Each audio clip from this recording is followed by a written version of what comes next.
some natural conflict, but we will probably work that out. But we've had a very strong relationship, and your hosting of the various countries that showed up, that was a beautiful job you did, and I appreciate it very much. We're going to be talking about trade. We're going to be talking about a lot of different things. We'll certainly be talking about Gaza. We're in very serious negotiations to, I guess you could say, depending on the way you count, 3,000 years. You could say 500 years. You could say, but that it's been raging for a long time. And I think there's a possibility that we could have peace in the Middle East. It's something even beyond the Gaza situation. We want a release of the hostages immediately, etc. And so our team is over there now. Another team just left, and other countries, literally every country in the world has supported the plan. Yep. I don't think there's anybody that hasn't, actually, not that I've seen. But there's a real chance that we could do something, so you may have some questions on that later. But in the meantime, we'll spend some time and we'll make some deals and we'll do some things that are good for both of our countries.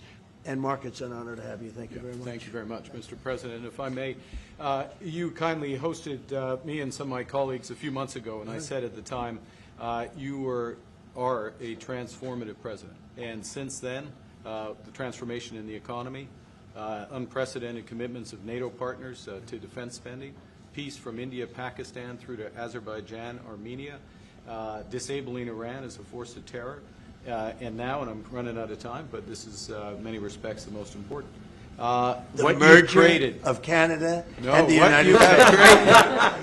That wasn't where I was going. On this solemn day of commemoration of the horrific attacks of October 7th, for the first time in decades, hundreds of years, thousands of years, this prospect of peace that you've made possible. Canada stands foursquare behind those efforts, and we'll do whatever we can to support Very them. nice. Yeah. Thank you, Mark, very much.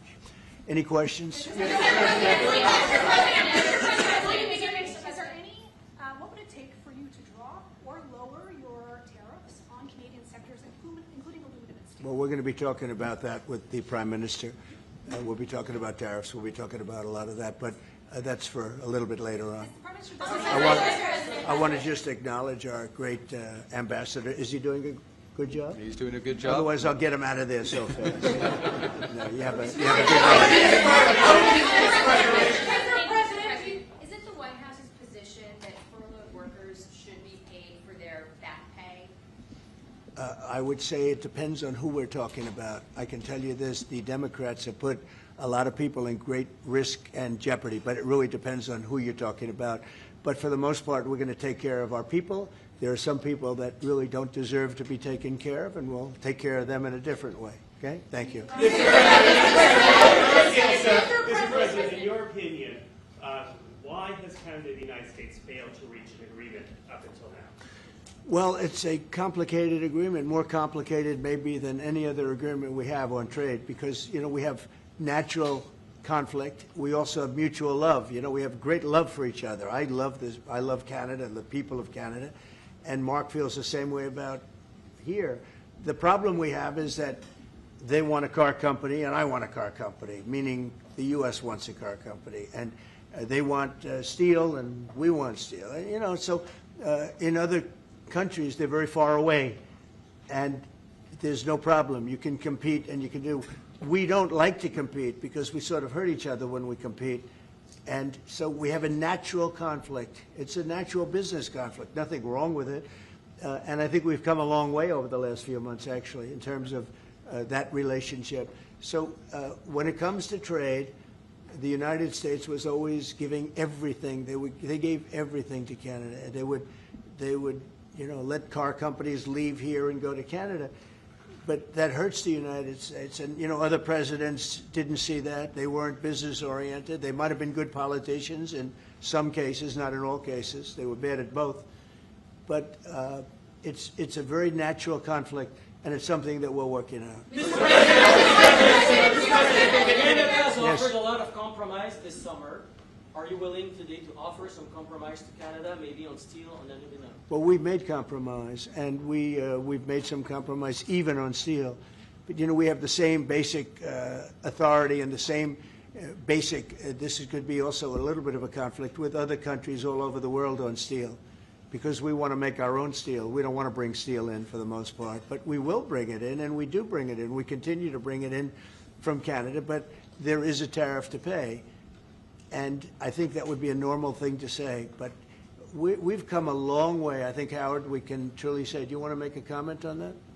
Well, I think the opportunity to work together, and as you said, there's conflict. You know, why do we make cars in Canada? You've called that out, and you've addressed that. So there are places we should work together, and there are places that we have natural conflict. It's a tough situation because we want to make our cars here. At the same time, we want Canada to do well making cars. So we're working on formulas, and I think we'll get there. Canadians are refusing to go to the U.S. The numbers are down like 23% in the first 7 months of the year. What do you say to Canadians that don't want to go to the U.S. now because of your 51st state talk, because of the trade war, the tariffs? Yeah. And Well, the fear I of understand also it. Look, I being understand deported? that, and Americans don't want to buy cars that are made in Canada. You know, I mean, we have the same conflict. So there isn't. It's something that will get worked out.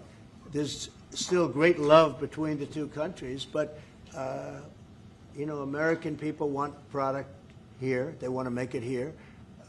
Detroit was emptied out and moved to Canada, moved to Mexico, moved to other places, not just Canada, and now they're all moving back. You know, they're moving back. We have right now, I was just telling Mark, we have 17 trillion, but it's really much higher. That was as of a couple of months ago. We have over $17 trillion being invested now in the United States. As an example, Biden, he was the worst president we've ever had, but they had less than $1 trillion in 4 years. We have more than 17 trillion in 8 months.